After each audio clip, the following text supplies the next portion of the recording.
সতেজ টিভি সুন্দরের জয়গানে আপনাকে স্বাগত। রাসূল আকরাম সাল্লাল্লাহু আলাইহি ওয়াসাল্লাম যখন নবী হইয়া মক্কায় আসলেন, তো মক্কার গলিয়ে গলিয়ে চৌরাস্তায় তেমুহানিতে দাঁড়াইয়া দাঁড়াইয়া মক্কাবাসী মানুষগুলাকে কালিমা পাঠ করার জন্য দাওয়াত দেন। কি কয়? ইয়া আইয়ুহান নাস কুলু লা ইলাহা ইল্লাল্লাহ তুফলিহুন। হে মক্কার মানুষেরা, তোমরা লা ইলাহা ইল্লাল্লাহ বলো, লা ইলাহা ইল্লাল্লাহ স্বীকার করো, লা ইলাহা ইল্লাল্লাহ বিশ্বাস করো, তোমরা কামিয়াব হইয়া যাইবা। নবীজি মক্কার গলিয়ে গলিয়ে দাওয়াত দে, তেমোহনী রাস্তায় দাঁড়াইয়া দাওয়াত দে, চৌরাস্তায় দাঁড়াইয়া দাওয়াত দে, গলির মুখে মুখে দাঁড়াইয়া দাওয়াত দে, কিন্তু একটা মানুষেও এই দাওয়াত কবুল করে না, একটা মানুষেও কালিমা পড়ে না।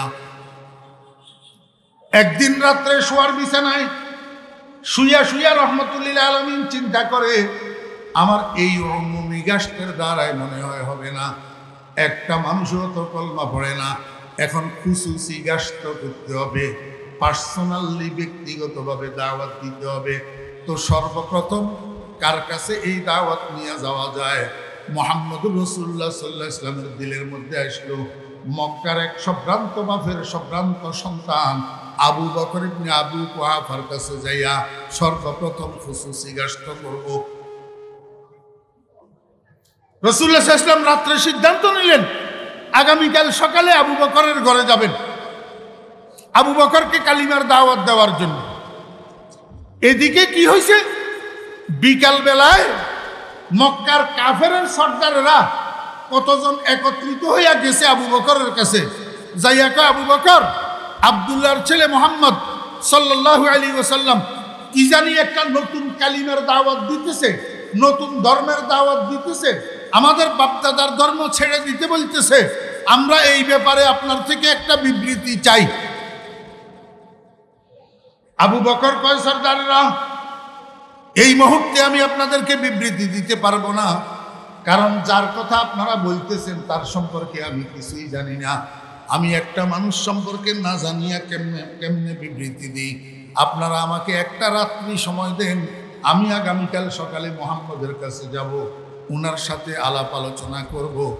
যদি আমি উনাকে যেই প্রশ্নগুলা করব সেই প্রশ্নগুলার উত্তর দিতে পারে, আমি উনাকে গ্রহণ করে নেব, আর যদি প্রশ্নের উত্তর দিতে না পারে তাহলে আমি আপনাদেরকে উনার বিরুদ্ধে বিবৃতি দেব। সর্দাররা চলে গেছে। পরের দিন সকালবেলায় মুহাম্মদুর রাসূলুল্লাহ সাল্লাল্লাহু আলাইহি ওয়াসাল্লাম ওই রাত্রে যে মনে মনে সিদ্ধান্ত নিছেন, সেই সিদ্ধান্ত অনুযায়ী ঘর থেকে বাইর হইছেন। উদ্দেশ্য হলো আবু বকরের ঘরে যাব। আমার ভাইরা দোস্তাবাব, ওইদিকে আবু বকর আবার ঘর থেকে বাইর হইছে। উদ্দেশ্য হলো মুহাম্মদুর রাসূলুল্লাহ সাল্লাল্লাহু আলাইহি ওয়াসাল্লামের ঘরে যাবেন। আবু বকর ঘর থেকে বাইর হওয়ার আগে নবীজিকে করার জন্য 10টা প্রশ্ন বানাইছেন। কয়টা প্রশ্ন? 10টা প্রশ্ন। মনে মনে কয়, এই 10টা প্রশ্নের উত্তর যদি মুহাম্মদ দিতে পারে তাহলে মুহাম্মদকে স্বীকার করব, আর যদি না দিতে পারে মুহাম্মদের বিরুদ্ধে আমি বিবৃতি দেব। ঘর থেকে বাইরে রওনা হয়েছে। ওদিক থেকে রাসূলুল্লাহ সাল্লাল্লাহু আলাইহি ওয়াসাল্লাম রওনা হয়েছে। আসতে আসতে দুজন অর্ধেক রাস্তায় সাক্ষাৎ হইয়া গেছে। অর্ধেক রাস্তায় কি হয়েছে? সাক্ষাৎ হয়েছে। রাসূল আকরাম সাল্লাল্লাহু আলাইহি ওয়াসাল্লাম জিজ্ঞেস করেন, ভাই আবু বকর, কোথায় যাইতেছেন? আবু বকর কয়, আপনি কোথায় যান? রাসূল আকরাম সাল্লাল্লাহু আলাইহি ওয়াসাল্লাম বলেন, আমি তো একটু আপনার ঘরে যাইতেছিলাম। আবু বকর কয়, রাসূল আকরাম সাল্লাল্লাহু আলাইহি ওয়াসাল্লাম কয়, আমি তো একটু আপনার ঘরে যাইতেছিলাম। আমার ভাইরা, দোস্ত, ভাবেরা, আবু বকর সিদ্দিক রাদিয়াল্লাহু আনহু কয়, আমারও তো একই অবস্থা, আমিও তো আপনার ঘরে যাওয়ার জন্য বাইর হইছি। নবীজি জিজ্ঞেস করেন, আবু বকর, কি উদ্দেশ্যে যাইতে চাইতেছিলেন আমার ঘরে? আবু বকর কয়, আপনি কেন যাইতেছিলেন আমার ঘরে? রাসূল আকরাম সাল্লাল্লাহু আলাইহি ওয়াসাল্লাম বলেন, আগে আপনারটা বলুন। আবু বকর কয়, গতকাল বিকেলে আমার কাছে মক্কার কাফেরদের সর্দাররা এসেছিল আপনার সম্পর্কে একটা বিবৃতি দেওয়ার জন্য। আমি বলছিলাম, আমি উনার সম্পর্কে কিচ্ছু জানি না, কেমনে বিবৃতি দেব? তোমরা আমাকে একটি রাত্রি সময় দাও, আগামীকাল সকালে আমি উনার কাছে যাব, উনার সাথে আলাপ আলোচনা করব। তারপরে তোমাদেরকে বিবৃতি দেব। আমি আপনার কাছে যাইতেছিলাম 10টা প্রশ্ন লইয়া। এই 10টা প্রশ্নের উত্তর যদি আপনি ঠিকভাবে দিতে পারেন তাহলে আমি আপনাকে গ্রহণ করে নেব, আর যদি ঠিকভাবে উত্তর দিতে না পারেন তাহলে আমি আপনার বিরুদ্ধে বিবৃতি দেব। রাসূল আকরাম সাল্লাল্লাহু আলাইহি ওয়াসাল্লাম কে আবু বকর, এটার জন্য ঘরে যাওয়ার দরকার নাই, এই মুহূর্তে এই জায়গায় এখানেই আপনার প্রশ্নগুলা বলুন, দেখি আমি উত্তর দিতে পারি কিনা। আবু বকর কয়, ইয়া রাসূলুল্লাহ। এতক্ষণ আর ইয়া রাসূলুল্লাহ কয় না, এখন মুখের থেকে ইয়া রাসূলুল্লাহ বাইর হইতেছে। আবু বকর কয়, ইয়া রাসূলুল্লাহ, সেই প্রশ্ন করার আর দরকার হবে না, আমি উত্তর পাইয়া গেছি। রাসূল আরবি সাল্লাল্লাহু আলাইহি ওয়াসাল্লাম কে আবু বকর, কেমনে উত্তর পাইলেন? এখনো তো আপনি আমাকে প্রশ্নই করেন নাই, উত্তর পাইলেন কেমনে? আবু বকর কয়, আপনার যে চেহারা, এই চেহারাটা আমাকে সবগুলা প্রশ্নের উত্তর দিয়া দিছি।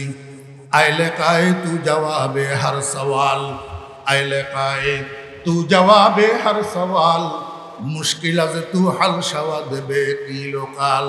আমার দিলে বিশ্বাস হইয়া গেছে এই চেহারাটা কোনো মিথ্যাবাদীর চেহারা হইতে পারে না।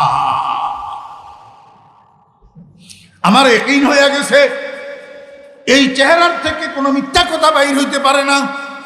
ইয়া রাসূলুল্লাহ, আপনার জবান থেকে যেটাই বাইর হয় সেটাই সত্য, যেটাই বাইর হবে সেটাই সত্য, অতএব আপনার কালিমাও সত্য। ইয়া রাসূলুল্লাহ, আর দেরি করিয়েন না, আমাকে একটু পড়াইয়া দেন লা ইলাহা ইল্লাল্লাহু মুহাম্মাদুর রাসূলুল্লাহ। এই কারণেই তো আবু বকরকে সিদ্দিক বলা হয়। আমার ভাইয়েরা, দোস্ত আহবাব, আমি এইখানে কয়েকটা কথা আপনাদেরকে বুঝাইতে চাই। 1 নম্বর কথা হলো, এই যে আবু বকর এই মুহূর্তে কলমা পড়ছে, এখনো পর্যন্ত আবু বকর আল্লাহর পরিচয় জানেনি। বলেন, বুঝি বলেন, আল্লাহর পরিচয় এখন আবু বকর জানে, কিন্তু কলমা তো বুঝছে, কলমা পড়ছে। এখনো পর্যন্ত আবু বকরের দিলের ভিতরে মুহাম্মদুর রাসূলুল্লাহ সাল্লাল্লাহু আলাইহি ওয়াসাল্লামের মহব্বত জায়গা নিছে, আর এই মহব্বতের উসিলায়, এই মহব্বতের ওয়াসিতায় আবু বকর আল্লাহর মহব্বত করছে। আমার ভাইরা, দোস্তাবাব, এমনি ভাবে 1.25 লক্ষ সাহাবী রাসূল আকরাম সাল্লাল্লাহু আলাইহি ওয়াসাল্লাম থেকে আল্লাহ পাকের মহব্বত শিখছেন, আল্লাহ পাকের মহব্বত পাইছেন। এমনি ভাবে 1.25 লক্ষ সাহাবী রাসূল আকরাম সাল্লাল্লাহু আলাইহি ওয়াসাল্লামকে মহব্বত করছেন।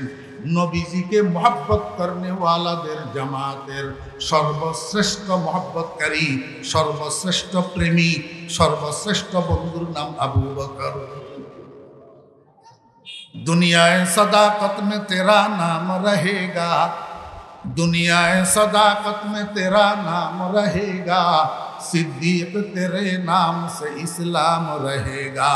वाली सिद्दीक रुझानुन जलियुन, वाली सिद्दीक रुझानुन जलियुन, अलल अगियार मिन गैर इहतिमाली।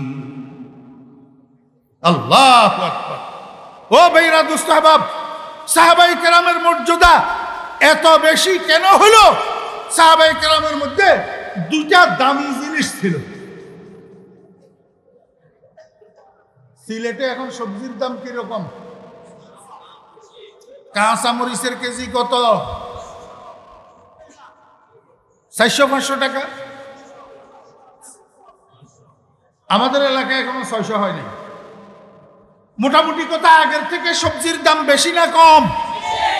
কারণ কি?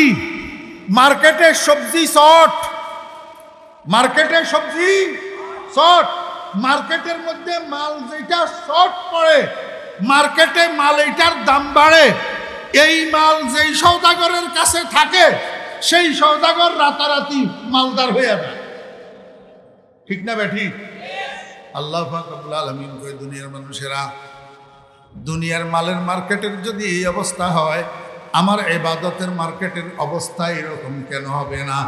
আমার বন্ধুর সাহাবীদের মধ্যে মার্কেট সুট 2টা মালা ছিল, দামি 2টা মালা ছিল। এই জন্য আমার বন্ধুর সাহাবীদের দাম এত বেশি বেড়ে গেছে যে হাজার হাজার লক্ষ লক্ষ ওলি আব্দাল গাউস কুতুবকে এক পাল্লায় দিলে আমার বন্ধুর একজন সাহাবীর পায়ের তালুর দুলার সমান হবে না।